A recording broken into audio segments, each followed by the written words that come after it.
Alright guys, welcome back to the channel. So in this video, I'm going to be giving you 5 tips on how to improve and enjoy Marvel Rivals more. Hope you enjoy. So on to tip number 1. This one for me is massive. A lot of people don't do this. This game does not have a sprint button. So I'm going to substitute that, go into the settings, go into your characters. So in this case I'm Venom, so I'll just quickly jump over to Venom. What I've done, go onto here where it says jump. Set it to L3. I've already done it, what I'm going to do for the principle of the video. Reason being, that button is not used really. I don't think it's used for any characters. Correct me if I'm wrong. So instead of trying it, you've only got one thumb. This is mainly for console players. You've only got one thumb, so you can't aim and jump at the same time. Really. There's a little bit of delay, right? Try and aim like this. Doable, more difficult, right? Change it. Left trigger is a complete. You can still move, you can still do all this, but now I can jump as well whilst aiming. What's the difference?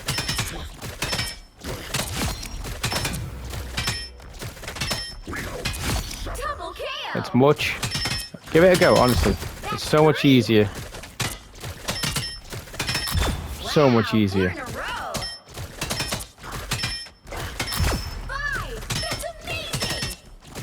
I think so anyway.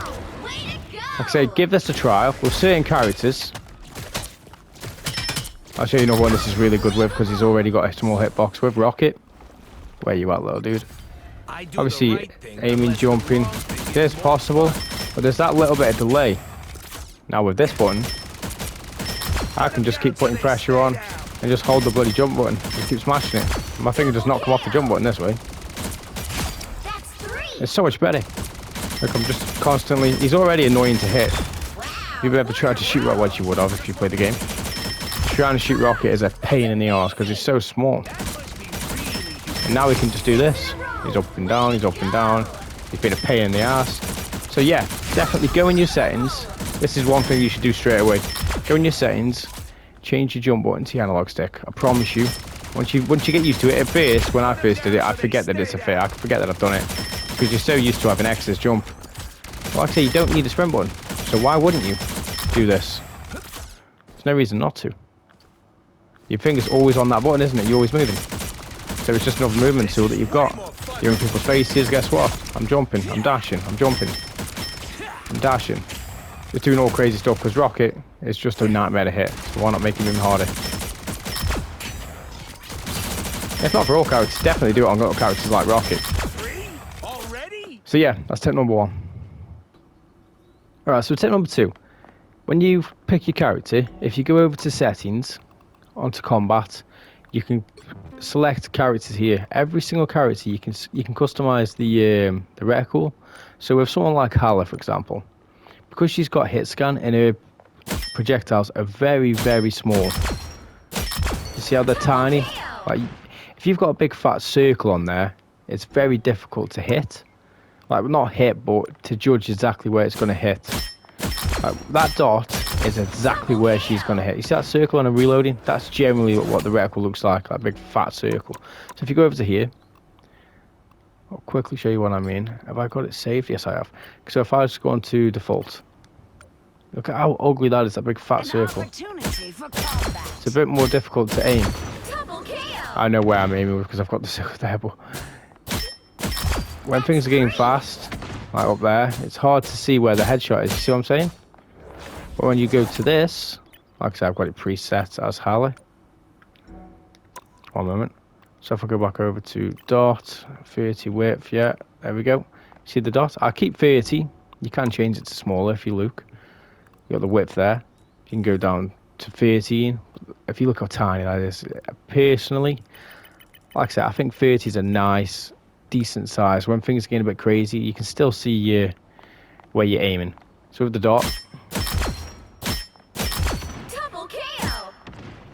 as you can see, I personally think it's a lot easier and a lot more precise than the big fat circle, as you can see. So yeah, that's tip number 2. With different characters, let me just quickly show you what I have. For an example, I'm trying to think, who do I use that has different reticles? So Star-Lord, see how we have that?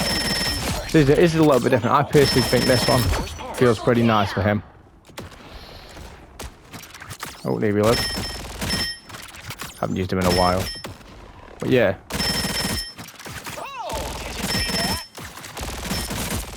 Forgot how much they changed him damage-wise. Dropped it off quite a lot, didn't they? But yeah, I have different preferences for different characters. It's the same with Psylocke. One moment. I don't really use Psylocke anymore. I had a little phase where I was trying to... But yeah, because her aim is similar, you want to be accurate, see? Get them easy headshots with this. I just found this better. She has really bad damage off her, doesn't she? Has relanded. It's like a shotgun up close. See how you do that? But yeah. So yeah, tip number 2. Nice and easy, just change your reticle. Again, it's hit scan characters. The smaller, I think, the better. Because obviously you're going to hit exactly where you aim. It's such a simple thing, but people don't do it for some reason. Especially if you're playing solo or as a duo and you've got other players in there and you're not in comms with them. This. Follow the enemy. Follow the enemy. If you can tell your team where enemies are, honestly, you don't realise how valuable this is. If you can just tell them that there's someone flanking or there's a healer low, just point them out. Or even, the amount of time teams don't push the cart, just press down on the cart, it will tell the team to push it.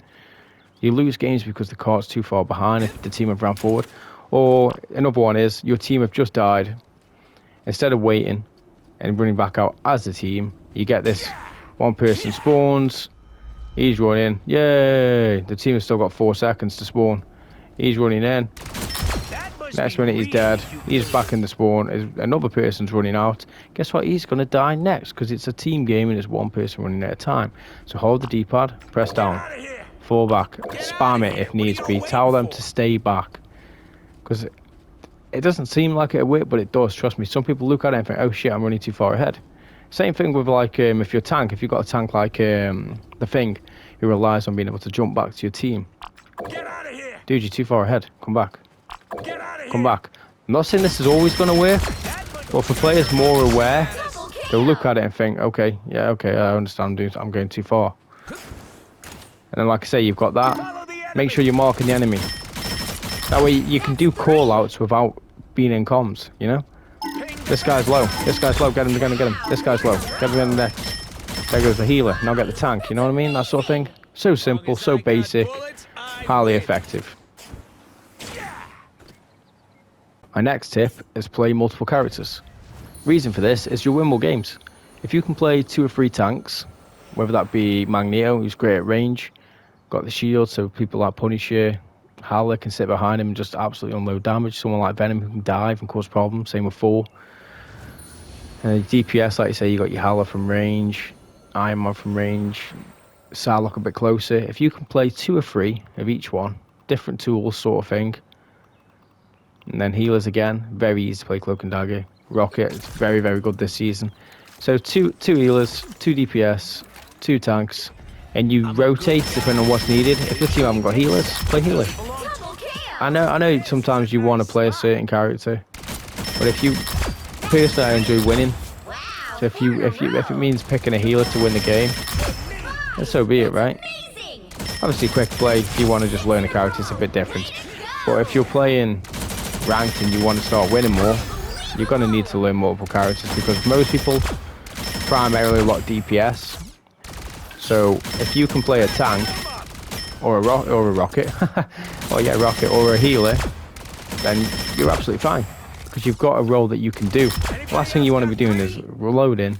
You've already got 2, sometimes 3 DPSs, and all you can play is DPS. Your team, you're screwed from the get-go. You are not going to win. It's as simple as that. So yeah, play multiple roles. Jump in the practice range. See what each do. Figure out which, because there will be one that you like. There's plenty there. See what they do. Give them a trial. Go and quick play. Give them a go. You never know. You might find a new main. Like I say, I think Rocket's... I'm not good with Rocket. I'll be honest. I'm not great with him. But he is fun to play. He's got his own little... You can just be a little... What's he get called now? A little rabbit. Or a ferret. That's what they call him, right, in the films.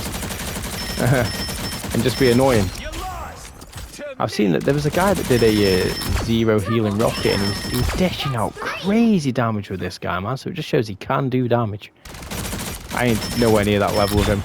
But yeah, that guy was a monster. I forget the YouTube. I'll try and tag him in if I can. But yeah, know your roles and make sure you can play multiple of them. And my final tip would be, well, it's not really a tip, but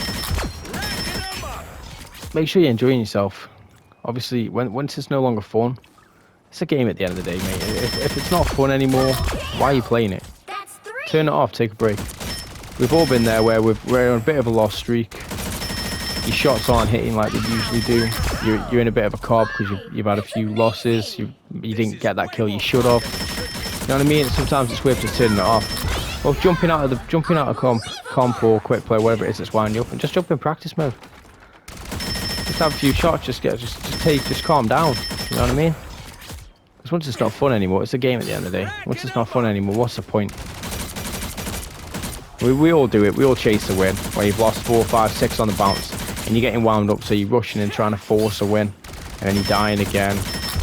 That's when it's not fun. That's when you start to despise putting the game on, and it's a good game. You don't want to get to the point where it's ruined because of that. So yeah, it's not really a tip, but that's the main thing I want you to take from this. Just have fun, man. It's a game. Hope you enjoyed the video. Smash a like, hit that subscribe button.